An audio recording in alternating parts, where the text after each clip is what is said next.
Thanks for being here, and thanks for the kind introduction, Jim. I wasn't planning to talk too much about Unilever, if you don't mind. He said enough already about it, so that's probably where it stops. But flying in and this morning to come here, I had to take an early plane, and I was sitting there at the airport in Los Angeles, and I overheard 3 people talking. And I know it's very impolite to listen to people talking at an airport, but I know you all do, so I'm not ashamed to share the story with you. But I quickly discovered that I was an engineer, an economist, and a doctor. And they were bragging, and the doctor said, "Hey, I have the oldest profession in the world." And the other said, "Why is this?" He said, "Well, you go to the book of Genesis. Eve came out of the ribs of Adam, and Adam came out of the ribs of Eve, or whoever. Both of them survived. That was the first successful operation. Doctors have the oldest profession." And the engineer said, "I don't think so, because when there was chaos, we created the universe. And to make order out of chaos, you have to be an engineer.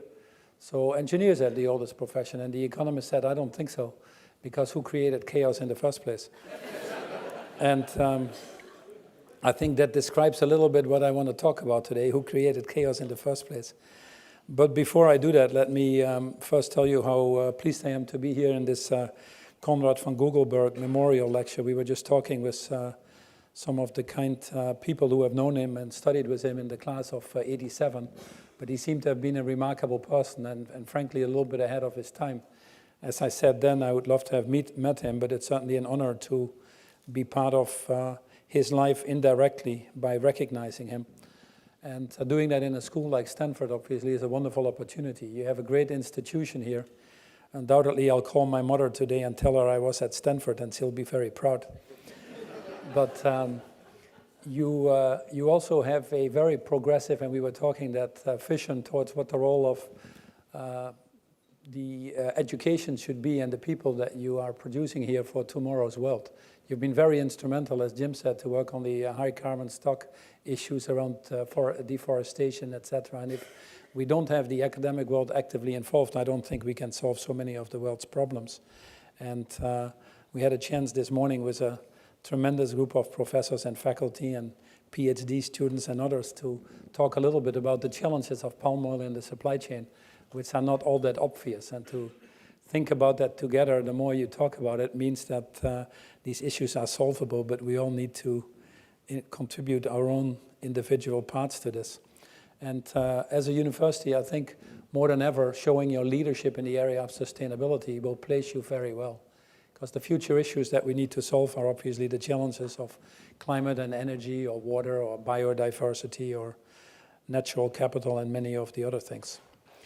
The students that are here, I think the skill sets that we need to learn to be successful in life, undoubtedly, many of them are going to be the same as we've always had. We need hardworking people, a certain level of intelligence, integrity. All these things are not going to change. But increasingly, we need to have some other skill sets to be successful in this world. And clearly, many people struggle with that. Otherwise, I believe we would have solved already some of the challenges that are out there.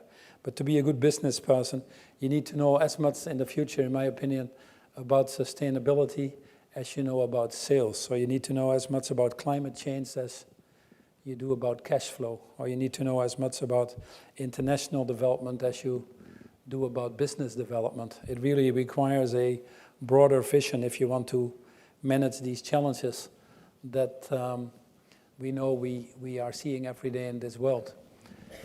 The first thing, to start on a little bit of a positive note, I think it's actually a great time to be here. If you look at the last 15 years, the world has actually come quite a long way. We've seen the effects of globalization actually benefiting many people, as we can see that the spread of some of these ideals of democracy, or the opportunities that it offered by getting an increasingly integrated global economy and an interdependent world, has undoubtedly lifted many people out of poverty.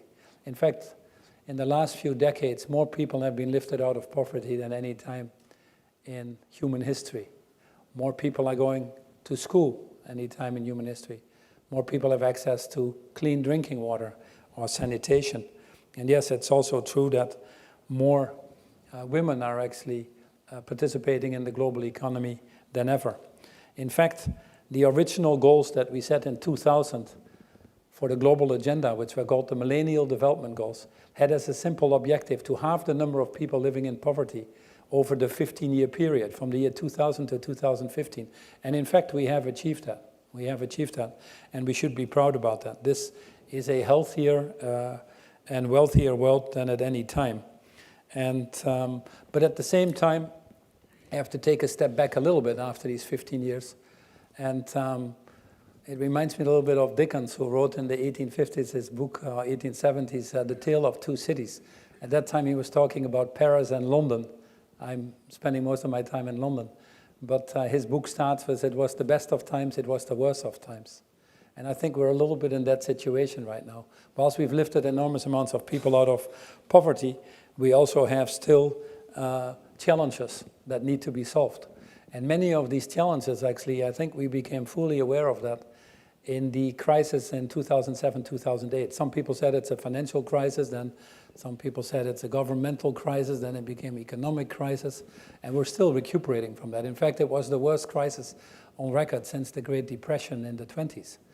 And I think it made us realize, I've always found, by the way, that this was more of a crisis of morality than anything else.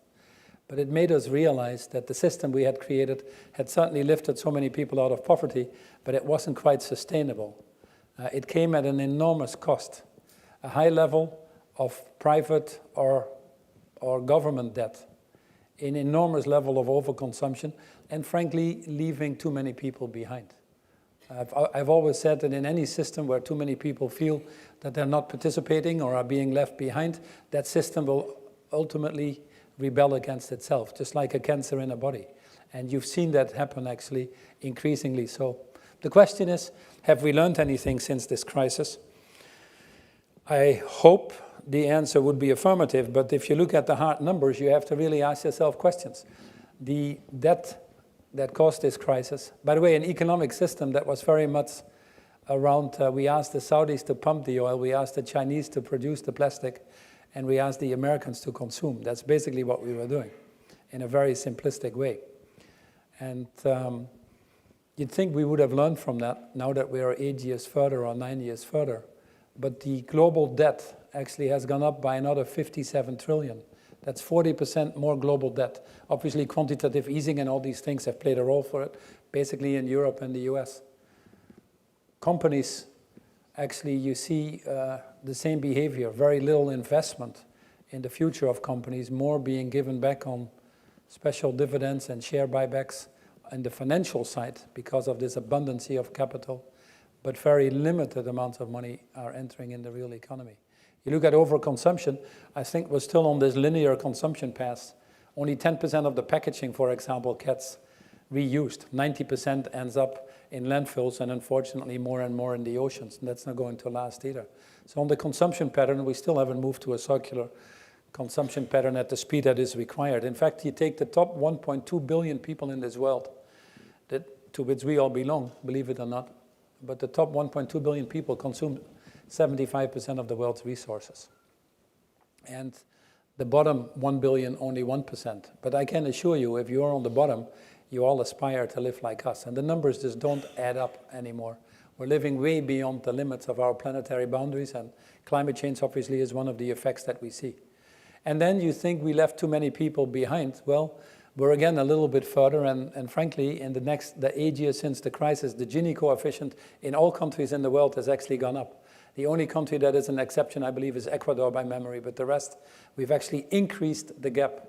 There are now 62 people in this world that have the same net wealth as the bottom 95%. In fact, the top 1% in the world, the bottom 3.5 billion, the top 1% in the world has the same wealth as the bottom 99%. We've created really a system that is not sustainable, but we've certainly not made it better. And one of the key effects that you see from this is climate change. In fact, the World Bank, Jim Kim, estimates that if we've, as you know, we've just passed the 1 degree towards the 2 degrees, which is about the maximum that everybody sort of thinks that this world can handle before the consequences become dire. Lots of people are starting to talk now about 1.5 degrees. In fact, scientists are finding out with the bleaching of the coral reefs, for example, that above 1.5 degrees, the coral reefs are gone. Scientifically now basically well established. And if that happens, you'd put the livelihood of about 1 billion people at risk again. But interestingly, Jim Kim from the World Bank issued a report fairly recently that if we stay on the current trajectory, then about 100 million more people will fall into poverty. Climate change, as I've said many times, is actually a human development agenda. It's the poor that suffer. When you had Hurricane Sandy or other things in the US, I have sons living in New York. They had a great time climbing the stairs. They didn't have to go to the gym. They saw some people a little bit more than they were watching television. But in the end of the day, within a few weeks, you were back with the resilience you've built up. But the people in Haiti and others, they were pushed back another few years. Climate change is a development agenda issue more than anything else. 14 of the last 15 years have been the warmest on record. California has not been excluded from this. I think Jerry Brown has been a fairly outspoken governor in this state, and the water shortages that you have and the extensions of the limitations of water you can use is a good example of that. In fact, the IMF estimates that the real cost of climate change to the global economy already today, if you include everything, which is air pollution, in China, 1.8 million people a year lose their lives to air pollution. But you count all the externalities in there, they're estimating that that is about $5.3 trillion already now in costs of actually not acting. I was just looking at the London School of Economics, I guess one of your competitors to some extent, that said that climate change, actually the economic losses could go to about $27 trillion. That's about 20% of the world's assets. That's quite a lot. And the Sustainable Accounting Standard Board said, in fact, if you look in the US, 93% of the US equities would actually be at risk because of climate change. And it's not just the financial side of that. WWF was calculating that in the last, since the 70s, we have lost about 50% of our mammals, reptiles, or birds. So it's a question a little bit of when is it our turn, in my opinion, if we don't take any actions, without being a doomsday scenario. I was reading a book from Hubert Reeves, who is a Canadian philosopher, and Hubert Reeves said something that stuck to me when I read this. He said, man is the most insane species. He worships an invisible God and destroys a visible nature, not realizing that the visible nature he destroys is the invisible God he worships. And that is about what we are doing right now, and that's obviously not a pathway that is sustainable. So I was very glad to see 2015 hopefully being a watershed year, because in 2015, two historic things happened. First of all, the signing of the Sustainable Development Goals in September at the UN, which are the follow-up from the Millennial Development Goals covering the next 15 years, where 193 countries in the world went together and said, for the next 15 years, we have an opportunity to irreversibly eradicate poverty in a more sustainable and equitable way. Out of that came 17 goals. Goal number 1, obviously, poverty alleviation.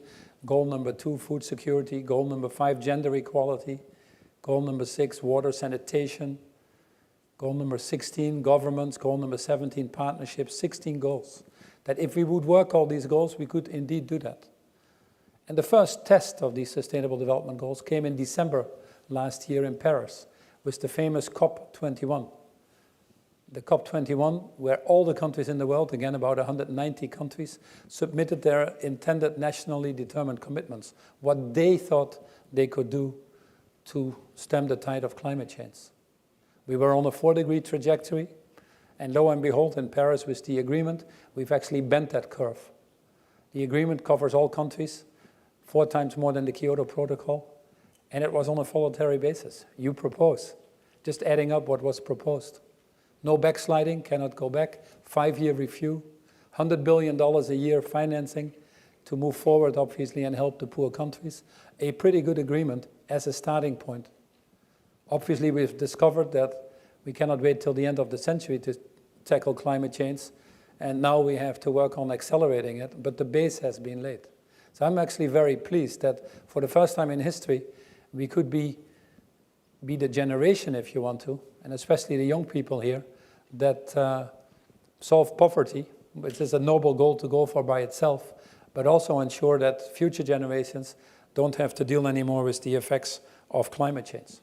I was very pleased a few weeks ago in New York, where I was present when 175 member state countries actually ratified the Paris Agreement. We need 55% of the countries, 55% of the carbon emission to make that go into law.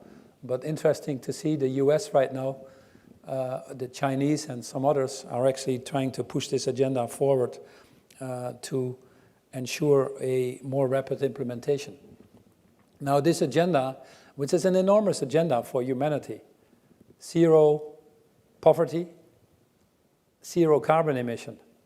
I don't think any business person would set such an audacious goal for his own business. And certainly not if you tell him or her that it's in the next 15 years, more or less, that the thing needs to happen. So we won't get there if we don't work all together. And business has an enormous role to play, which is the only thing really I want to leave you with, that more businesses need to start taking a higher level of responsibility to be part of that solution. After all, there is no business case in enduring poverty. I've discovered that a long time ago. Even in our company, which is fortunate enough to be in 190 countries or reach 2 billion consumers a day, we have to be sure that this is a more inclusive society. An interesting statistic, not to bother you with that, but the world spends 9.7 trillion a year on violence and war preventions, and spendings on actually having these things. 9.7 trillion. If we would just take that money, which is 3 times higher than the development agenda I'm talking about, we could wipe out all the debt in the emerging markets with that. And we could give some of the money still that is left to Europe to start stabilizing their European monetary system if we wanted to. This is just a little plea from my home base so that we get a little bit for this. But this is what we are currently doing. This world has become reactive and spends behind the symptoms of the results instead of attacking the cause. You see the same in other areas, by the way. Healthcare is a good example, where you have an enormous epidemic coming up of diabetes 2 with obesity, and we end up spending all the money treating it instead of going to prevention. This is very much what we're doing in the global economy as well. Now, you won't solve this development agenda if you don't get business involved. It's very simple. The development agenda, as I mentioned, costs about $2 to $3 trillion a year, which, by the way, is a pimple on a global economy of $100 to $110 trillion. It's actually a shame that we have to talk that or knock on people's doors. And as we know, there's enough money that is going around. Just have to put it to better use. But the overseas development aid from all the governments in the world has come down now to about $160 billion. And the pressure is more downwards than upwards with all these attempts to reduce these government deficits. So you need to use that relatively small amount of money to unlock the private sector financing to make this development agenda come alive. Now, another statistic that would show you why the private sector should be involved is because if you look in basically the emerging markets, which will be 80% of the world population very soon, you'll have the private sector be 60% of the GDP, about 80% of the financial flow, and 90% of the job creation. So if you don't involve the private sector, it's very hard to see how you can actually then solve these things. And then the bigger companies have to be obviously even more so involved. The top 1,000 companies in this world have actually about 50% of the world market cap. And not only that, they actually have, if done in terms of revenues, you're talking about $35 trillion. So if you don't get these big companies involved, you don't get to that tipping point. And we're obviously one of those. So yes, there is a self-interest to make these economies function, but it is also an enormous opportunity for business, obviously, if they understand this and be part of this. Not being part of it, I think, risks the very essence of your business model in the first place. Now, business has many responsibilities. I always like to quote Viktor Frankl, who wrote this book, Man's Search for Meaning. Viktor Frankl was a survivor of Nazi Germany. And in his book, he wrote that when they built the Statue of Liberty on the east coast of the United States, they forgot to build the Statue of Responsibility on the west coast. There is no liberty without responsibility. So if you're a company of our size, or if you're a country like the US or others, then you need to have that responsibility to actively be part of that solution. For business, it obviously means responsibilities towards human rights, towards paying our fair tax in the places that we operate, towards being part of fighting this enormous disease of corruption that is still everywhere in many places in the world. And I think an increasing amount of businesses start to understand that. Enough, for sure not, but an increasing amount is. Business starts to understand also increasingly that not acting might actually have a higher cost than acting. I think we're actually at that point right now, that the cost of inaction is higher than the cost of action. And you see that, again, if you look at some of these numbers of climate change. But you look at food security. This is still a world where about 800 million people go to bed hungry every night, not even knowing if they wake up the next day. It's totally unexplainable if you then at the same time realize that we're wasting 30 to 40% of the food that we're producing, as if we don't care. The food that we waste is about $800 billion every year. Forget the effects on climate change and all the other things. That's just a small detail that comes with it. But we're wasting $800 billion in food, whilst it actually only takes 80 billion to feed these people that go to bed hungry. Isn't that an equation that humanity should be able to solve? And yet we're unable on the G7 or the G20 to get food security on the agenda. It's in fact, as far as I'm concerned, a scandal. Now, equally, there are enormous opportunities in this development agenda. Opportunities for business, for all businesses, if they really understand that. Just investing equally in this world, in women as we do in men. Access to financing, education, land rights, which unfortunately is not the case in the majority of the countries still, would unlock the global economy by $28 trillion. Any $1 investment in nutrition, we still have 160 million stunted children being born every year, and it could be your child or mine. Just investing $1 gives us $17 back to society. Investing $1 in water and sanitation has a payback of $6. Any business would really love to have these returns on their investments. And yet, why don't we do that? If we have such enormous opportunities, why can we not get the world together and do this? I think the first main element that is clearly missing is trust. It's an easy word, trust. But we are running currently a society where everybody mistrusts each other. If you look at the Edelman survey, which is published every year at the time of the World Economic Forum, you will see that trust in governments is at an all-time low. Trust in business, trust in CEOs even lower. And as a result of that, obviously, many people have given up. I think one of the extremes that you see this year in your political cycle in this country, which is a great amusement to all of us living abroad, and I'm glad I live abroad, watching it from a distance, but it is really, people are fed up. They've all become against anything because the established order is clearly not attacking the issues that need to be attacked with a maturity and a sense of morality that is needed. And that is the same, by the way, in many other countries. It doesn't get as much share of voice as obviously the US media does. But trust is very low, and trust in business is even lower, as I said. And that's not surprising, because we've seen enormous amounts of scandals. Normally, I take the Financial Times of the day, and I can open every day a Financial Times, and there's one or another company that gets caught because they refuse to invest in safety in the wells in the Gulf, or they refuse to invest in the safety of their workers, and the factory collapses in Bangladesh, or they manipulate LIBOR or foreign exchange rates, or they start to tinkle with the emission standards of their engines, and the list goes on. The list goes on. And in this age of transparency, what companies need to understand is that there isn't really any place to hide anymore.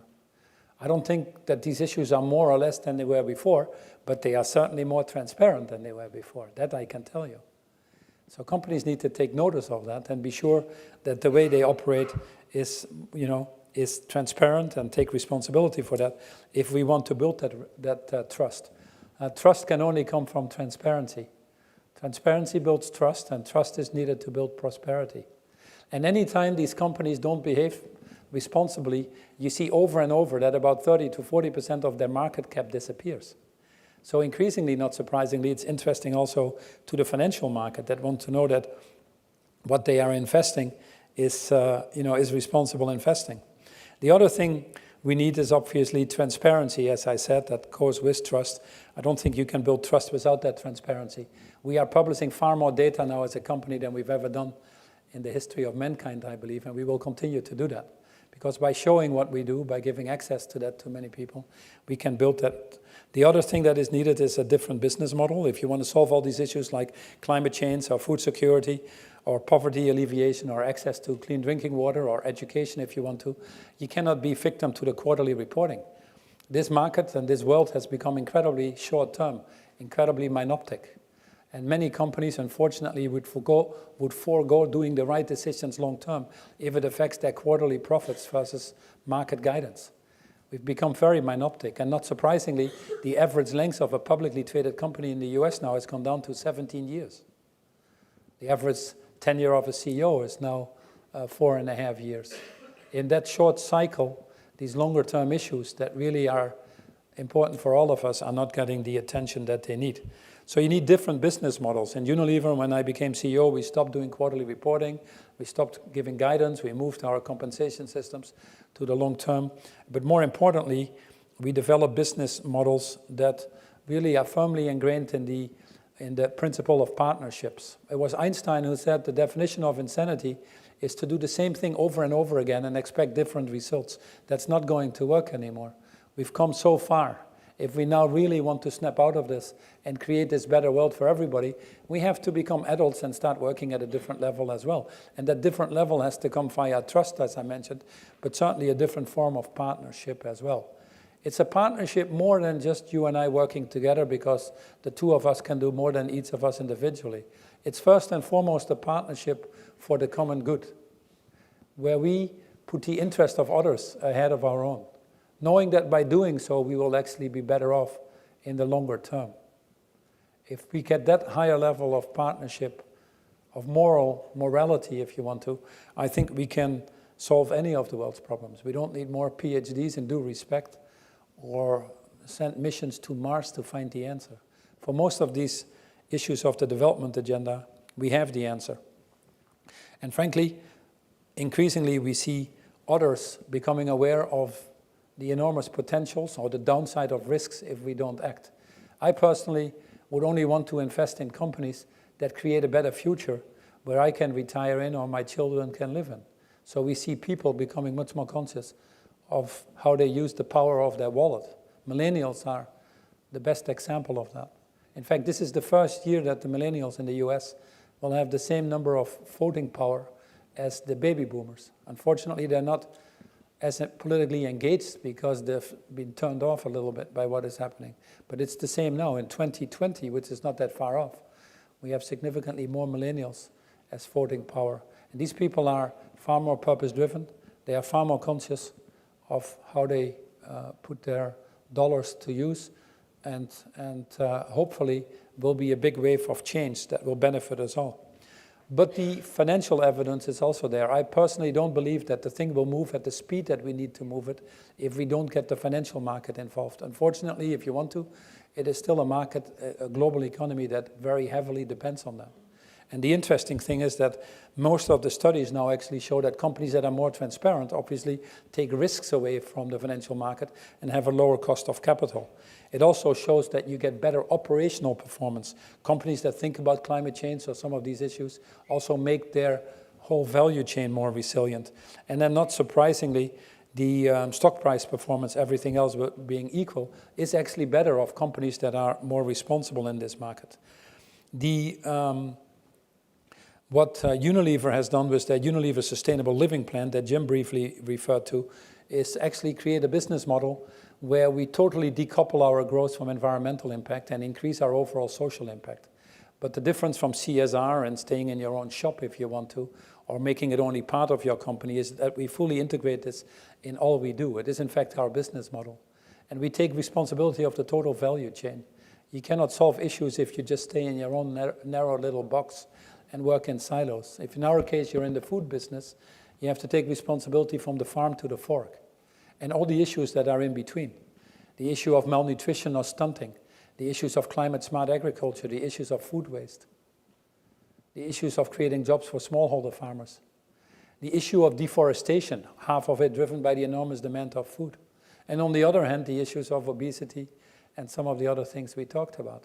Yes, if you want to be a responsible company and you're in that business, you then also have to be co-responsible to finding solutions to these issues that show up in your total value chain.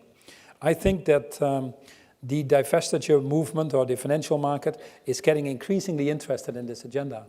We had in Paris at the COP21 $24 trillion of capital under management asking for a price on carbon. We thought in Paris that we could get the divestiture movement, you know, the carbon divestiture. You see a lot of that at universities now with your endowment funds, etc. We thought we could get to 100 billion. We actually got 900 billion at the time of Paris, and that number has gone up to 2.7 trillion now. So the financial market is catching on. And you can see that. 57 companies in the US have gone bankrupt that were in the coal business. Peabody, the last one, just in the last 2 years alone. You can see it in other things. Tesla makes actually relatively few cars. Their Model 3, tremendously popular, 325,000 orders for that car in the first few days alone. Despite selling less than 1/20th or 1/30th of the cars of General Motors, it has already half the market cap of General Motors. Increasingly, the financial community is voting with their wallets, and they're getting actively involved as they see this as an enormous risk, but also an enormous opportunity. Investment in green energy right now is far exceeding the investment in fossil fuel, even with the low prices, in fact, that we have. Now let me pick up pace and do only one or two more things before we open it up to Q&As. I think the first one is the millennials, because there are many millennials in the audience, and I would just say that a purpose-driven business model makes a lot more sense. Only 30% of millennials actually want to work for corporates. They just don't feel it's cool anymore to work for corporates for the reasons that we mentioned. Since we moved to this much more stronger purpose-driven business model, we actually find ourselves to be the third most looked up company in LinkedIn after Google and Apple, not even being a product name. Unilever is sort of the holding name, and all of our products have different names. We get 1.8 million people applying to our company every year. And in most countries that we operate, we're the preferred employers. So even from that point of view, it would make sense to be able to attract the best and brightest, would certainly guarantee a future of your company. What we also see clearly is that millennials don't want to just be part of this. They very much understand that the next 15 years are going to be crucial for them. They want to be an active part in shaping this future. I had the pleasure to be serving on the high-level panel to develop these Sustainable Development Goals for the Secretary General. And we put this website out there, The World We Want. And within a nanosecond, we had over 1 million young people, many from Africa, writing down what they want. They want to be actively involved in shaping this agenda. And too often, we still exclude this young generation. Next to the millennials, we also obviously need a different type of leadership. I was very excited to hear that here at Stanford, you're actually trying to put this curriculum together for future leaders, and that you have a first one coming on with the young global leaders from the World Economic Forum. That's a very exciting step you're taking there. But it is very clear that the leaders of tomorrow need to be purpose-driven, need to be able to work in partnership, need to feel comfortable with that level of transparency, need to be systemic thinkers to be able to handle this complexity, but above all need to be human beings. Human beings with a high level of awareness and engagement and a certain level of humanity and humility. If we get more of these leaders, and we're clearly short of it now, looking at the average tenure of a CEO, but if we get more of these leaders, I think that we're on the right path to solve some of these key issues that we have. So in conclusion, I think we should not feel despair. I think we're moving in the right direction, but the challenge is obviously how fast we move, because the longer we wait, the more difficult the challenge will be, or the more expensive it will be. But for me, the reason to move fast is the longer we wait, the more people will live in poverty. And there is no excuse that we let that happen. I've always felt that if you belong to the 2% of the world population that can do and like what they want, go to wonderful institutions like this, find the jobs they like or work, don't have to worry about their child not making the age of 5 or being stunted or being included in the workforce and all the other things. If you belong to those 2%, then it's obviously your obligation to work for the other 98%. And that is what we're trying to do in Unilever. It was Martin Luther King that actually said that everyone can be great because everyone can serve. And all of us in our own humble ways can make that difference to together create a better world for all and certainly for generations to come. And that's obviously the world I want to live in, and I want to be part of that challenge to say this is what we really did in the coming 15 years so that nobody else has to worry about these challenges. I like the Dalai Lama. One of the things the Dalai Lama said that if you seek enlightenment for yourself simply to enhance yourself and your position, you miss purpose. But if you seek enlightenment for yourself to enable you to serve others, you are with purpose. So my message to you very simply is go with purpose. Thank you very much.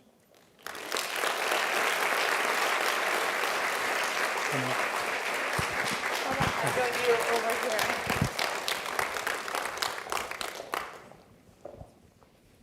Well, Paul, thank you so much for those inspiring words.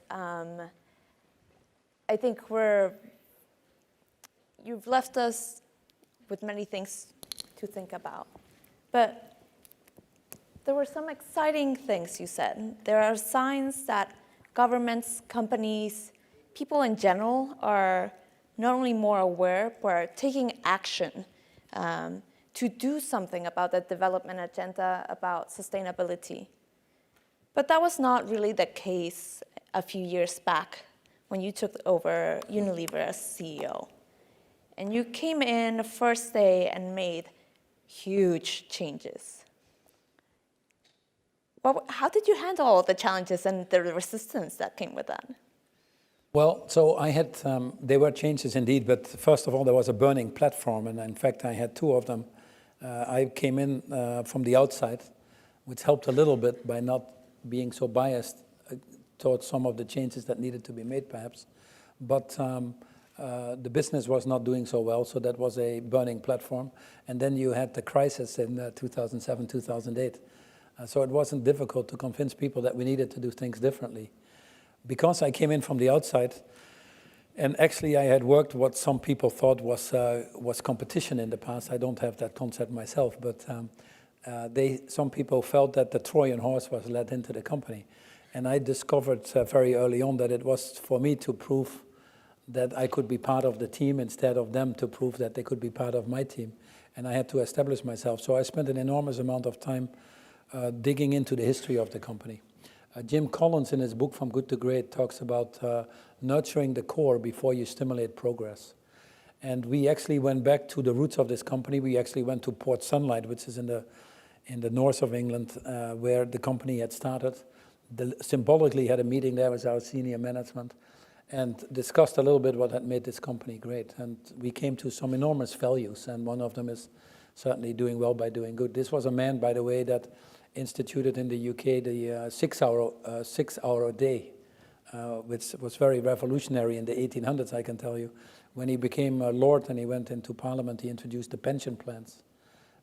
When his employees would go to war and volunteer for the wars that were there, the World War I and World War II, he obviously dealt only with World War I, but guaranteed the wages to the wives so that they could live. And so he was an extraordinary man in that sense, but always of the belief of doing well by doing good, founding the marine stewardship of sustainable fishery or the Roundtable of Sustainable Development. So what we did is we took all that strength and said, can we not turn that into a business model that is desperately needed right now, where we link all of this and see this as an increasingly powerful driver for future business growth. And what the surprise in all of this, it's hard work, it's not that easy obviously, and some people are always skeptical, but you need them to make better plans.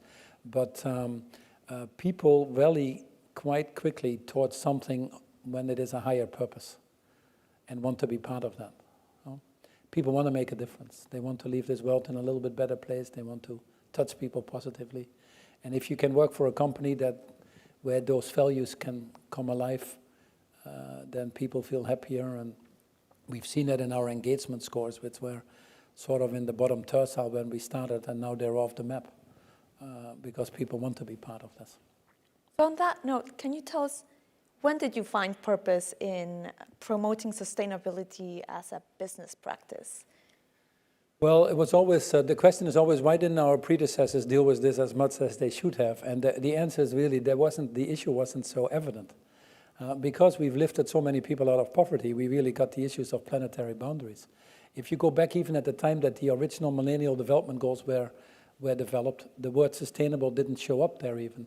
There were issues of HIV, there were issues in the developing markets. Now many of these issues have become global because of our interdependent world. So it's only in the last 10 years, I think, that people have become fully aware of what needed to be changed. And that's why you see this momentum now. But I would not worry about that. What we have to now do is just to be sure that we can accelerate, because as usual, there's always a little bit of vested order that doesn't like to change. If you're on the right side of the equation in this transformation of this global economy, you are more likely to be resistant than if you are not getting the benefits from the global economy. But the reality right now is that about 99% of the people are not getting the benefits of the global economy anymore. So I hope we can build this momentum and accelerate that to make the changes. By the way, nothing to do with being Democrat or Republican or being a Dutchman, often accused of smoking pot and all the other things, which is liberalized in our country. It just has to do with a common sense agenda to make this world work for all of us long term. If you see the cost that Europe now has on refugees, for example, is enormous. And then if you see the money that we spend is a pittance to actually solve these issues. So it's becoming increasingly transparent, I think, that this is an agenda for humanity. The way you frame things, to me it sounds like today there's also momentum, and today we are still at an inflection point companies could use to change business practices. And yet you don't see, those that do stand out, because not many are doing it. Yeah, and that's a good question. That's a good question. But I start from the premise that I believe in the goodness of people, because I never met a CEO who wants more unemployment or more climate change or more pollution, unless they don't tell me. But I don't think they're there, really. So you have to believe in the goodness of all of us. And then you have to ask yourself the question, well, if that is the case, why doesn't it happen? And there are obviously many reasons for that. The global economy isn't functioning, so you have to work very hard to even keep your own company afloat. These issues of tenure, that you might not have the skill set. So there are many of those reasons. But I think in essence it boils down to the behavior of people is governed by the boundaries in which you operate. And that is true for all of us. If you become a father or a mother and you have children, you start to get different boundaries and you have different behaviors. You might not go out to the bar every night anymore with your buddies. You might want to do a little bit more babysitting or sit together with your kids. If I tell a salesman that he gets rewarded on the number of orders he writes, sales orders, he's going to split many orders and writes a lot of orders. If I tell him he's going to be rewarded on the total sales volume he brings in, he might have a different behavior. And there are three main things in this world that drive people's behavior in a dysfunctional way. The first one is the short-termism versus long-term. So we have to move the market to the longer term. Larry Fink, who runs BlackRock, one of the biggest institutions, has written about that because everybody sees this destructiveness of that. The second thing is this balance between man and nature. We have put the boundaries wrong. If you again, not that I want to be religious here, but if you go to the book of Genesis, it says man's dominance over nature. And we have started to interpret that as that we can literally dominate nature and destroy nature, that we are smarter. But our intelligence was meant to be stewards of nature. So we have to give nature a value in all we do. And we need to move the narrow definition of GDP or the profit and loss statement in the company to more integrated reporting, including the environmental and social capital next to the financial capital. Capitalists are very good at optimizing capital, but we've only put them on a path to optimize financial capital. But if we put a price on carbon, for example, we would move much faster in bringing climate change down. Just like you put a price on water, we bring water usage down. So move to environmental and social accounting next to financial is absolutely a must. And then the third element of the boundaries is really our financial system. Our financial system's rewards are all on capital, and unfortunately not on labor, because they were designed at a different time. But we have been slow in evolving it. One of the reasons that we've been slow of evolving it is that most of the institutions that we have created at the time of Bretton Woods, which was long time ago for you in the 40s, but it was when 90% or 85% of the world economy was in Europe and the US. Now we have a global economy, and we haven't figured out yet how to, and it's very interdependent, and we haven't figured out yet how to create the institutions to rule it. And we need to move to a system where we don't reward capital. You take this country, I was in New York on Monday or Tuesday, a few hedge fund guys, and I'm not against them, but a few hedge fund guys last year together made 10 billion. Their tax rate probably is 10%. Then they give 25 million to charity to help the homeless in New York. They're heroes. They're all of a sudden, philanthropists of the highest order. They probably used the 25 million also to offset their tax bill on the 10%. But they created the problem in the first place because our system rewards the capital at no tax. And the people that work and labor often gets 40–50% tax. At a time that we need to create more jobs, we need to actually subsidize labor and penalize capital because we have enough of the capital. We don't need to get higher returns. Now, I think that's a very radical thought for some people in the US, but it's absolutely needed if we want to change the global economy. Oh my gosh, after that answer, I have so many questions about what you think of tax systems, supply chains, governments, world thought leaders. But I'm going to take a pause right now and allow the audience to make a question. There's going to be a microphone over here, and we have a microphone in the back as well. Okay, so we have a question right here. If you can just stand up, say your name, and ask one question, please. Thank you, Paul. Thank you for an inspiring talk. You talked about supply chains, sustainable supply chains, and the role of CEOs in that. Can you talk about sustainable consumption? So how do we move people away from, let's say, buying more cars? We are looking at penetration of electric cars right now in the market. But have you thought about where are we going to dispose the batteries in the next 30, 40 years? So one of the things that people are starting to think about, obviously, is to move from this linear economy that I briefly referred to this circular economy. Right now, we're basically digging it out of the ground, producing, and then dumping it again. And if we keep digging, you end up in Australia, and there's not much left. And that's really what we are doing. So how can you be sure that someone else's waste is someone else's input, so that nothing goes to waste? So in Unilever, we, for example, said we want to run all of our 500+ factories that we have at zero waste. We actually achieved that 2 years ahead of target by thinking about it differently. Our costs go down, the pride goes up, quality goes up actually, customer service goes up, a lot of benefits from doing that. So the circular economy concept thinks about moving into that direction. Now it's very exciting with millennials actually. They are not as possessive as we were. They really are growing up in a sharing economy. Ubers, Airbnbs are the example of that. But increasingly they feel very comfortable by paying for experiences, but not paying for physical goods. So that goes into the right direction. But having said that, it needs obviously much more. So in Europe now, there's a directive on circular economy coming in. Many countries in the world don't have waste recycling systems yet. And it's difficult for countries to do or start sometimes. But if you have a country like India or Brazil or China not having waste recycling, then Houston, we have a problem. So we've put the global consumer goods industry, for example, together to, because no company can do it alone, to move into some of that, in targeting country by country, for example, to move to recycling systems or other things. And at the end of the day, we need to, which is very hard for companies to understand, we need to stimulate consumers to use less. And people might say, why would you advocate that as a company? Because there is a big difference between using less material and creating more value. I can create far more value with less material, but you have to think about that. So we look at all of our products, for example, do compactions, do lightweighting on plastics.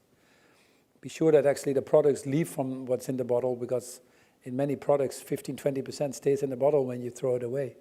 And as we do all these things, you actually get higher customer satisfaction, create other relationships with consumers you can build value of. So you have to indeed think about a growth model without using more stuff, but creating more value in its broadest sense. And those models are actually very successful. You take food in the US. Food in the US has always been driven by calories. You would go to one of these pizza places. I mean, I'm a victim of it myself with my 3 boys. I could go to Pizza Hut and As a European, I could never understand it because I brought in 2 or 3 coupons and I would leave with money and 5 pizzas. And, so I never understood how this system worked, but this was, the American dream, I guess. But it was all based on calories, and it was the lower the better, the more we could get calories. And that gave a certain level of happiness, I guess. Now you see in the food industry in the US, it's rapidly moving to nutrition, where people are willing to pay more for less, actually. I would go to a restaurant where I get half a plate, I would actually pay more. So that I don't have to, see all that stuff I can't eat anyway, or feel very bad that it's thrown away afterwards. I actually pay more for it now. And I think that's happening in the global economy in total. So that notion of that little bit more purpose-driven and more conscious sharing is creeping in. So Paul, in these last 2 minutes that we have with you, could you share some advice? Most of us here are MBA students looking to go back into for-profit organizations, and will probably not be the CEO right off the start. So you might. Thank you.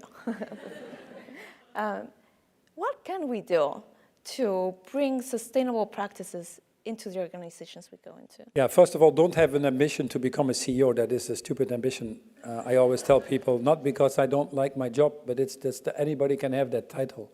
The most important thing is that you pursue your purpose, whatever you feel strong about. If you figure out where you want to make the difference, that's the first thing you need to do. And some might fight for women's rights, some might want to fight for people in emerging markets, some might want to include better education, but you need to have something that you want to have an impact in this world. And that has to align with your values. If that aligns with your values, you are going to be successful because it will drive your passion. It doesn't matter, the money you earn is not an indicator of success anymore. People's self-worth should not be measured by people's net worth. It's very important if you want to have a good life. And then the third thing is obviously a positive attitude is equally important because the things never go the way you want it to go. Otherwise, someone else would have done it before you. So the road to change is a road that has many skeptics or cynics, rejections. But if you are strongly driven by your purpose and your values, I think, and the stronger they are, the better beacon you have in a very volatile environment to deal with these challenges. You stay guided, as someone once said, by the lights of the stars, not by the lights of the passing ships.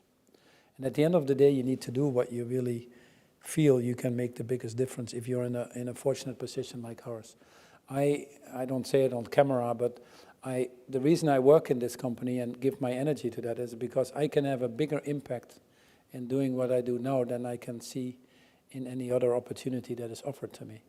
And if that is a possibility to have a bigger impact to change the world for the better, then that's my duty to do that, until someone else can do it better than I do. And the final point I just want to leave you is the importance of positive attitude.